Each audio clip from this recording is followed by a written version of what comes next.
एक बार फिर से आप सभी को स्वागत है आपके अपने YouTube channel English with SK श्रवण। स्वागत है आप सभी का और गुड इवनिंग। शाम के 7 बज चुके हैं और मैं बिल्कुल लाइव हूँ रोज की भांति।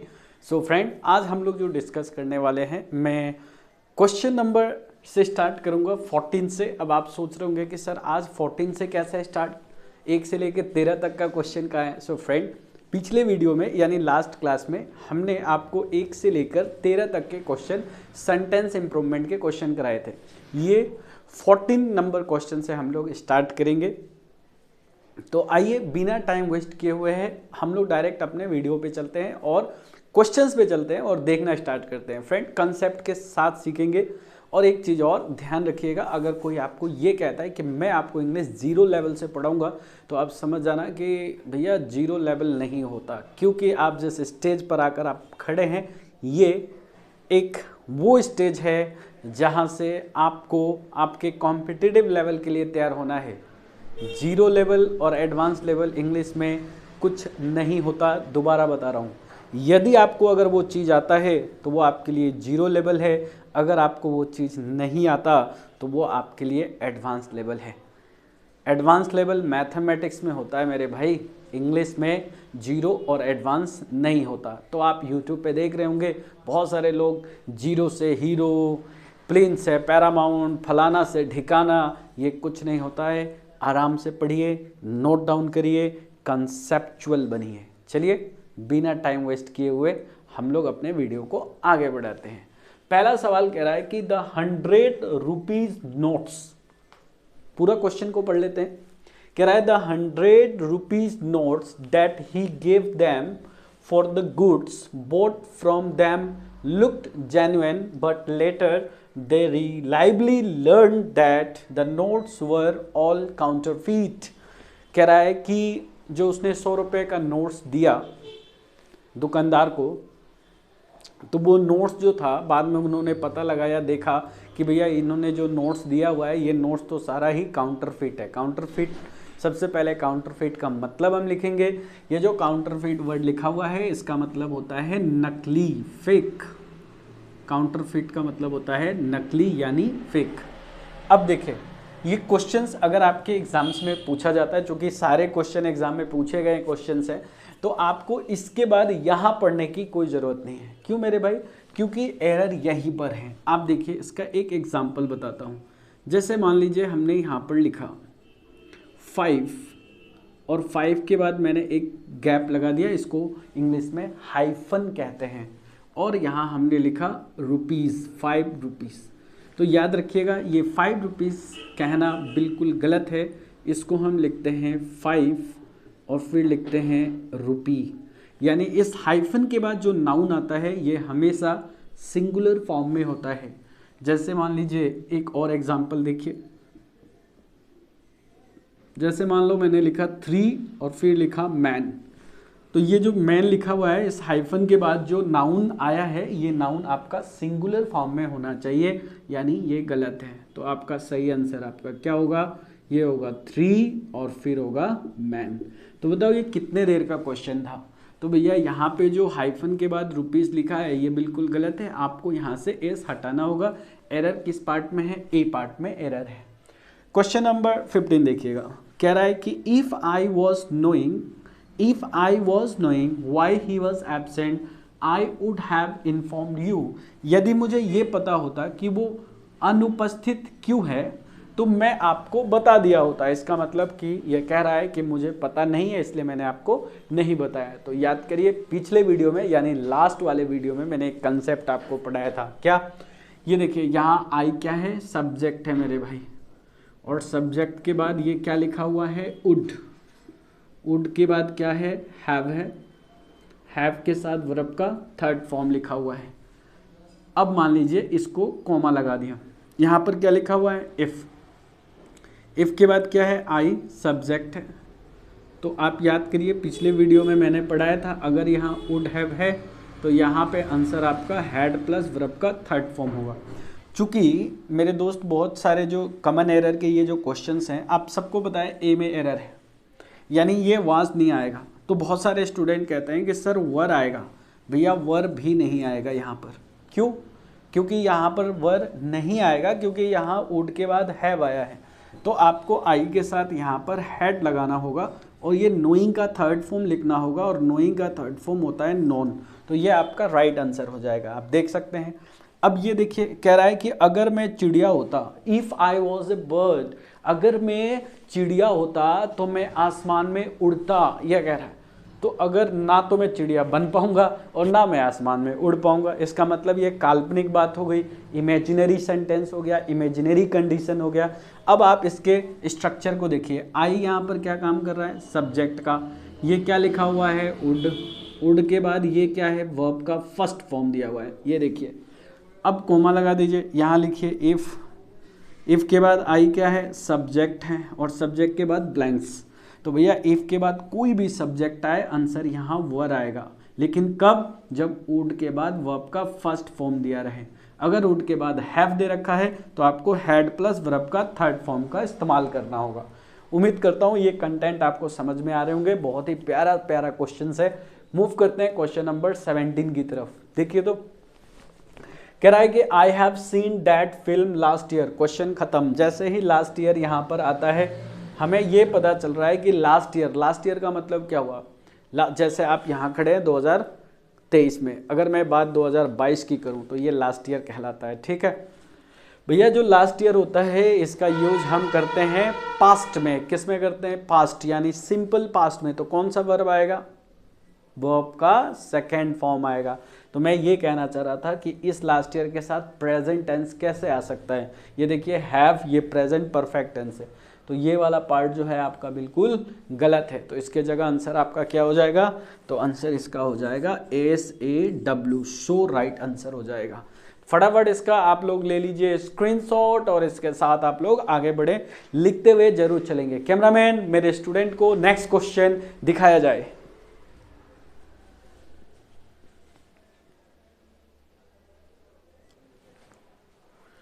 हम लोग आ गए हैं अब क्वेश्चन नंबर 18 की तरफ। आप देखिए 18 से लेकर और 22 तक के क्वेश्चन जो है ये आपका सिनोनिम्स है। आपको बताना है, नियरेस्ट मीनिंग आपको फाइंड आउट करना है।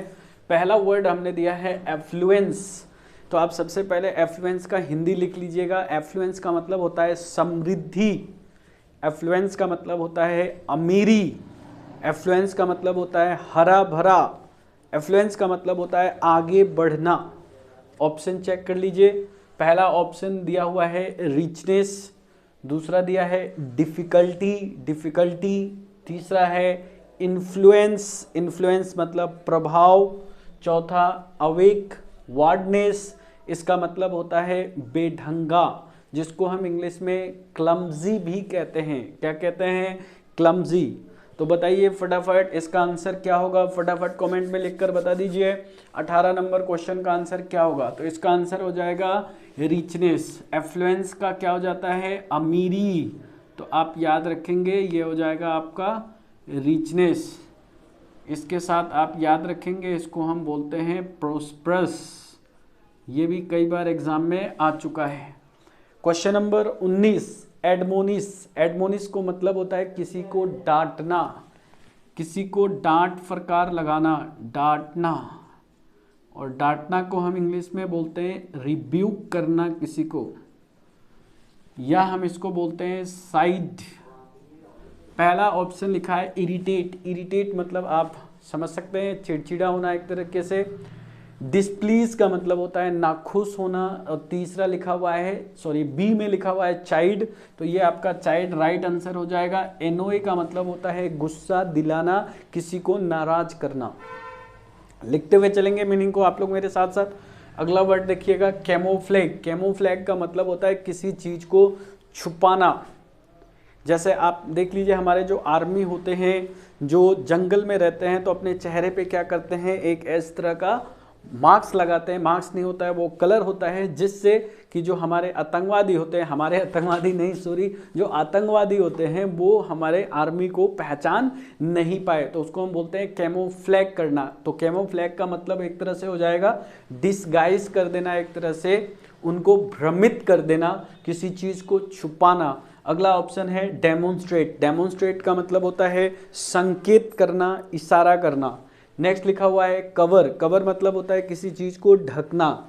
चौथा लिखा हुआ है फैब्रिक, तो बताइए इसमें राइट आंसर कौन सा होगा? तो कैमोफ्लैग का मतलब हो जाएगा छुपाना, किसी को मिसगाइड करना या किसी को डिसगाइज करना, कॉन्सील करना। देखो मैं लिख देता हूं, आप लोग याद रखेंगे।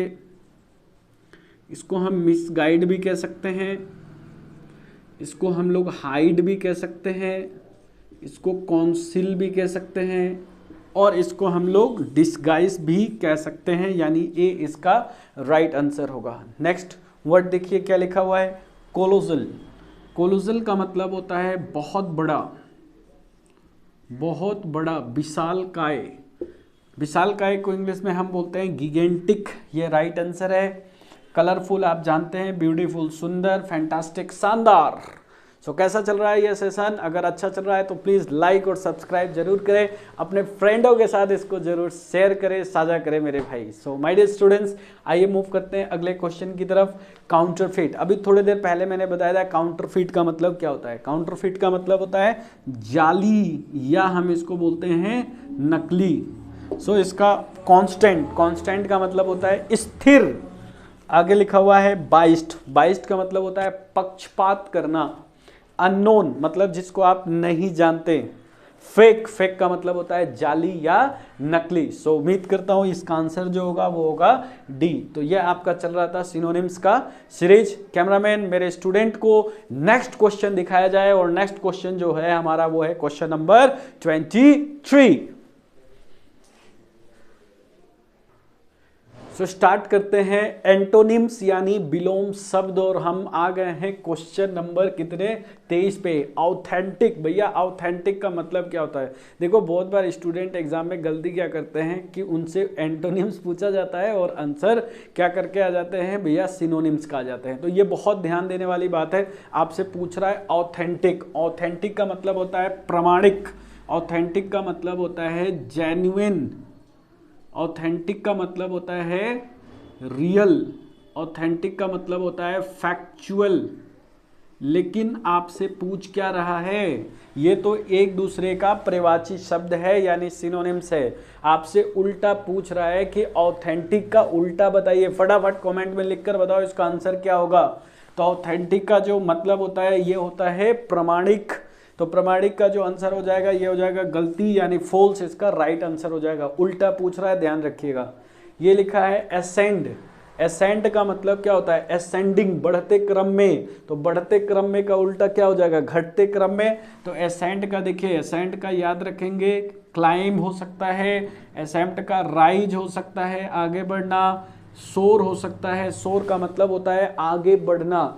तो ये तो एक दूसरे का सिनोनिम से पूछ क्या रहा है? उल्टा। तो आंसर क्या लगाओगे? डिसेंड। उम्मीद करता हूं सेशन आपको पसंद आ रहा होगा भाई। आगे देखो लिखा है बिजारे, बिजारे का मतलब होता है विचित्र। विचित्र को हम इंग्लिश में बोलते हैं अजीबो गरीब, जिसको इंग्लिश में बोलते हैं पेक्यूलियर। इसका उल्टा पूछ रहा है, उल्टा पूछ रहा है, इसका मतलब क्या होगा? इसका आंसर हो जाएगा साधारण यानी ऑर्डिनरी, ऑर्डिनरी इसका राइट आंसर हो जाएगा। उल्टा ध्यान रखना, एंटोनिम्स पूछा जा रहा है आपसे। बाकी के ऑप्शन चेक कर लीजिएगा। ड्रोल, ड्रोल का मतलब होता है हंसना, हंसी मजाक करना, खिलखिलाना, और ये बोल सकते हैं आप एक तरह से रिडिकुलस, रिडिकुलस का भी मतलब होता है हास्यपद। आगे लिखा है कॉमिकल, कॉमिकल का मतलब भी होता है जोकर, हंसी उड़ाना, हंसना। तो ये सारे एक दूसरे का देखिए ये क्या है? सिनोनिम्स है एक दूसरे का, लेकिन ये इसका एंटोनिम्स वर्ड है। नेक्स्ट लिखा है ब्रिटल, ब्रिटल का मतलब होता है क्या? कमजोर, कमजोर का मतलब वीक, वीक मतलब जो आसानी से टूट जाए। तो इसको वीक भी बोल सकते हैं, इसको फ्रेगाइल भी बोल सकते हैं, ठीक है। अब बाकी के ऑप्शन देखिए, उल्टा पूछ रहा है ना, तो जो आसानी से टूट जाए यानी जो नाजुक होता है, कोमल होता है, उसको ब्रिटल कहते हैं, फ्रेगाइल कहते हैं, वीक कहते हैं। लेकिन उल्टा पूछ रहा है तो इसका उल्टा हो जाएगा स्ट्रॉन्ग यानी मजबूत। सो अगला एक और क्वेश्चन बाकी है, क्वेश्चन नंबर 27। क्या बोला है? बोल्ड का मतलब बताइए। बोल्ड का मतलब होता है बहादुर। तो बोल्ड मतलब होता है बहादुर। बहादुर को हम इंग्लिश में क्या बोलते हैं? ब्रेव बोलते हैं, ठीक है, ये याद रखेंगे, ब्रेव। तो इसका उल्टा पूछ रहा है तो देखिए टिमिड, टिमिड का मतलब होता है डरपोक, टिमिड मतलब डरपोक, लिख लीजिए। फेयरफुल का मतलब भयभीत होना, अब इसके बाद लिखिए, देखिए नर्वस आप जानते हैं, और नेक्स्ट वर्ड लिखा हुआ है आपके पास COY, कोय। तो आप बताइए राइट आंसर क्या हो जाएगा? तो ये हो जाएगा बहादुर का उल्टा हो जाएगा डरपोक। तो इस सेशन को आप लोग देखते रहिए। आगे हम लोग लेकर चलते हैं क्वेश्चन नंबर 28 की तरफ, ठीक है? तो इसको आप लोग ध्यान रखिएगा, आगे मूव करते हैं।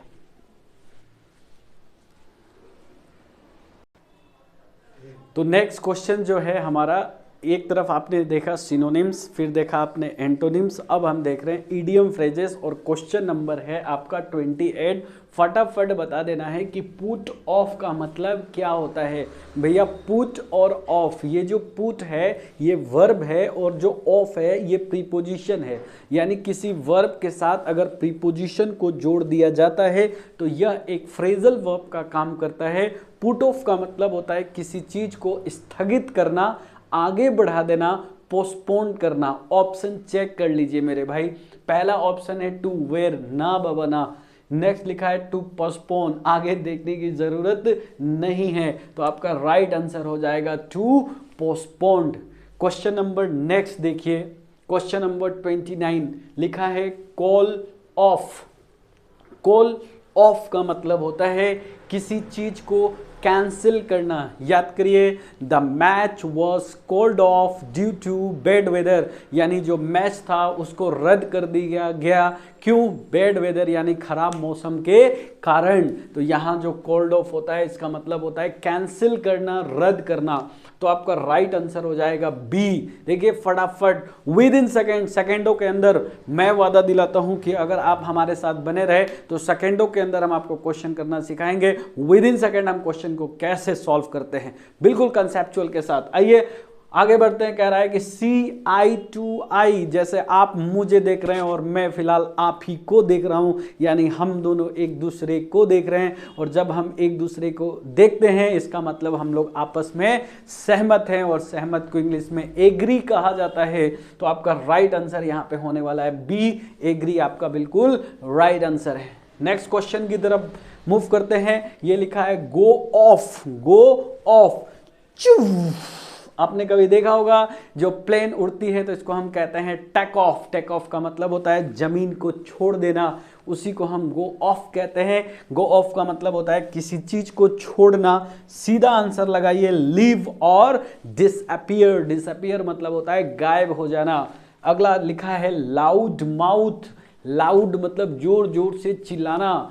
ये 4 ऑप्शन दे रखा है। लाउड माउथ का मतलब होता है वन हु टॉक्स बोस्टफुली, जो बोस्टफुली बात करता है, यानी जो घमंड से बात करता है उसको हम बोलते हैं लाउड माउथ होना। तो आपका बी यहाँ पर राइट आंसर है। आप देख सकते हैं सारे क्वेश्चंस को, कितने प्यारे प्यारे क्वेश्चंस है यार।